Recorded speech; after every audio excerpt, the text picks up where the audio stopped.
What's going on, everybody? It's your boy MD ENT313, and I'm back at y'all with another one. Woo-wee, we got some heat tonight. I'm going to give you guys my thoughts on tonight NBA playoff games in the semi-round. Game 3 of Minnesota versus the Denver Nuggets. That's what I want to start with, right? Originally, I predicted that the series would be a 7-game series, and I predicted that the Denver Nuggets would take the series, right? I figured that superstar Anthony, Edwards would be too young. Cat Williams, I predicted that he wouldn't really show up in the playoffs. I predicted that Rudy Gobert would come up small, even though he's a 4-time Defensive Player of the Year. Shout out to Rudy Gobert. I didn't think they would get much from Mike Conley. I didn't see Reed being much of a threat, but boy, was I wrong, right?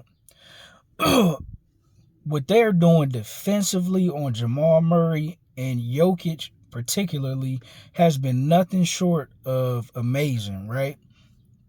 I mean, Jokic, he had a phenomenal first game, but only 16 points in the second game. It's 10 rebounds, 6 assists.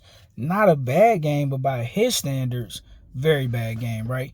When you have a potential 3-time back-to-back MVP, I'm expecting 25, at least from a big man, I'm expecting 25 and 10 guaranteed, right? But man, I think that tall lineup, and the hilarious thing is Gobert didn't even play the second game. You had the 6th man of the year, stepping in, Reed. And, man, he played great defense. Karl Anthony Towns. I want to talk about the level of defense he been playing. When I think of Karl Anthony Towns, I'm thinking of just a scorer, big man who can shoot, Dirk Nowitzki style. He occasionally get down there on the block and get you some points. But, man, his rebounding has been phenomenal. His defense has been phenomenal. He was ultra-aggressive on the offensive end in Game 2, which gave the Nuggets a lot of trouble. What I'm noticing about Jokic, I already know he's a defensive liability, but to the extent in which he's a defensive liability is what shocked me.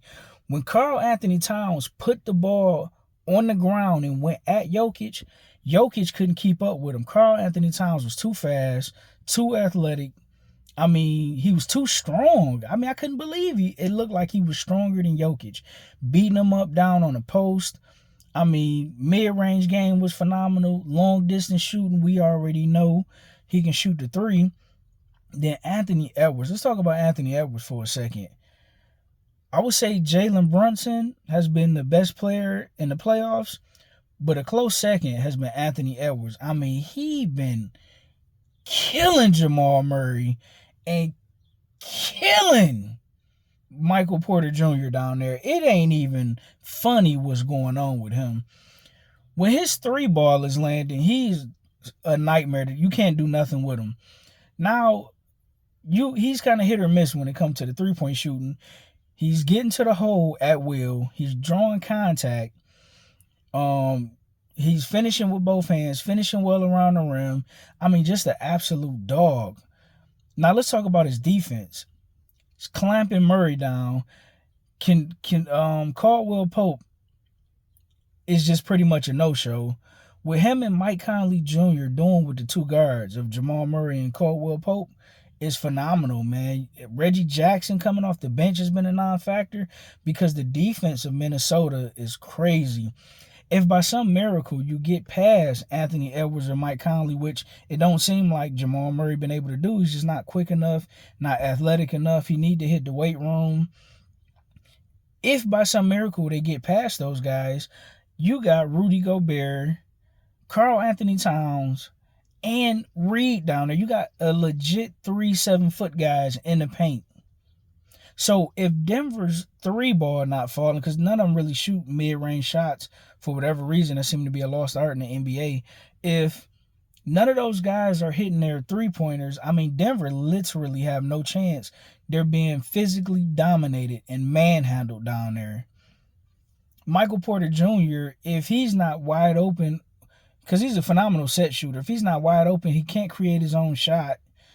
And the way these guys are fighting through screens and fighting around screens and playing good team defense, man, this might be a 5-game series. And I don't want to say that. I didn't see them taking 2 games in Denver. Now you got to try to go win 2 games in Minnesota. I see them getting one. I'm going to say that they're going to get this one, but they're not going to win the next 2 games. So now that's the Western Conference. Let's switch over to the Eastern Conference. It's going to be business as usual. Boston Celtics. You know what's sad? They beat them by 15 to 16 points. They beat the Cleveland Cavaliers by 16 points. And Jason Tatum had an off night by his standards. You know, I expect Jason Tatum, to average in this series, between 25 and 30.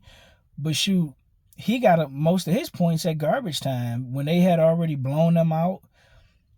That's when he picked up a lot of his points. He had an off shooting night. I mean, he was like 6 foot 18, 19. It was something ridiculous like that.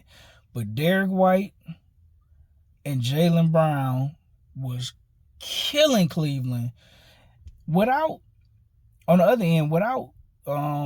Mitchell, without Donovan Mitchell averaging 35 to 40 points, Cleveland don't stand a chance. They're not getting anything from Garland. Mobley was decent, but 17 ain't gonna cut it. It was the quietest 17 points I think I've ever seen. Strutt he's not giving you nothing. You're not gonna get nothing from Zhang. I mean, they just outgunned, man. It's almost unfair, to be honest with you. I would have much rather seen. Let me see. And it's crazy that Miami had a better team than Cleveland, and Cleveland got Donovan Mitchell, but it's just too much offensive firepower from the Celtics. Celtics are a better defensive team. They got a better coach. It's nothing that they can do. We are pretty much just waiting for Boston to wrap this series up. I hate to be so negative. I'm sorry, Cleveland Cavaliers fans. I don't mean to be negative, but Donovan Mitchell just don't have the supporting cast. They're not physically tough enough. No one else on that team seemed to be able to create their own shot. Occasionally, Garland, he can create his own shot sometimes, not enough to make a difference. You don't really have a true assist man on that team.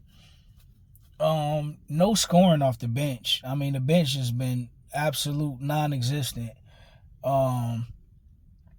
We just are pretty much waiting to wrap the series up. I mean, Derek White, at least, in my opinion, you can't do nothing about Tatum, and Brown is going to be a hit or miss guy. I wouldn't focus too much of my energy on Jaylen Brown. I would be looking to take Derek White completely out this series. If Jason Tatum and Jaylen Brown beat you, then whatever. It is what it is.